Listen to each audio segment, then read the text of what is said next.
Hello, yung video natin ngayon ay kung paano, ituturo ko sa inyo kung paano maglagay at magtanggal ng ink ng printer.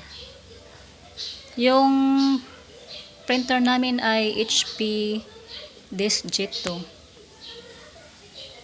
Simulan na natin. Ito yung cartridge na.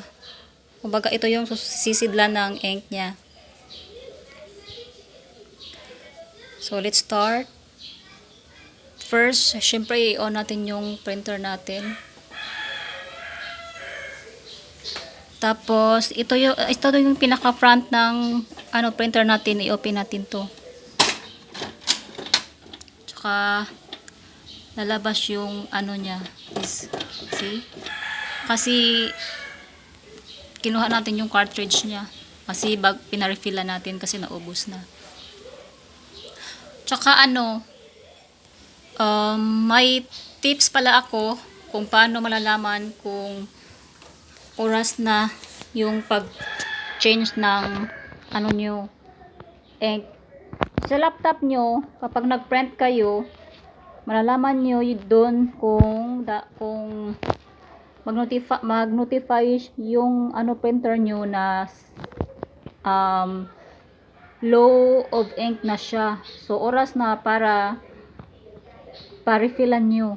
Take note, dapat pag magkuha kayo ng magpa-refill kayo ng nyo, ink, dapat hindi pa siya na dry yung niya, pinaka ink. Kumbaga dito. Ito yung niya. Dito siya lalabas yung pinaka ink niya. Ipakita ko sa inyo. Dapat, pag nagso-swipe kayo, i-swipe nyo dito sa tissue, dapat may ink pa siya nalalabas. Ganyan. See? May lalabas pa siya na ink. Dapat hindi nyo siya totally ubos na yung ink nyo dahil kapag totally nauubos siya, at wala ng ganito nalalabas dito sa pinaka labasan niya ng ink niya dito, bibili talaga kayo ng itong sa sisidlan niya, which is mahal, more than 500 pesos, which is hindi, kung tatanggalin nyo na kaagad at ipa-refill nyo na may may ink pa, ganon nga. Kung paano malalaman kung may ink pa ba, iso-swipe nyo dito sa tissue. Tsaka, pag na-refillan lang ito, hindi kayo bibili ng ganito talagang cartridge, buo niya, sisidlan. Lang, ang refill nyo, 150 lang. 150 lang pina-refill ko nito. Okay? Let's start.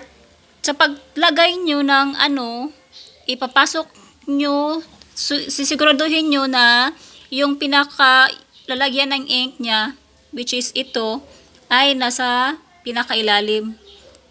Like that. Ganito siya. Ganyan. Ipasok nyo ganyan. Ganito. Ganito yung forma niya. Ganyan. Ipasok nyo tapos, slowly, wag nyong diinan ng maigi. Push up nyo. See? Tutunog yan pag na exactly niya, tama na yung pagkalagay nyo. Tapos yung pagkuha nyo din, ipo-push down nyo lang din siya. Wag nyo din masyadong lagyan ng force kasi masira din. Baka mabali yung lalagyan niya.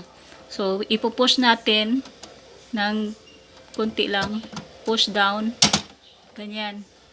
Tapos, pull out. So, pag ilalagay natin, pull, then push up. Push up. Push up. Ganyan. So, ganyan. Huwag nyo, tapos na. Huwag nyo din kalimutan na isara to, yung front niya, front cover, kasi pag time na mag-print kayo at di nyo yan nasasara, hindi yan mapiprint, mag-error yan. Okay? Thank you for watching. Until sa susunod nating tutorial.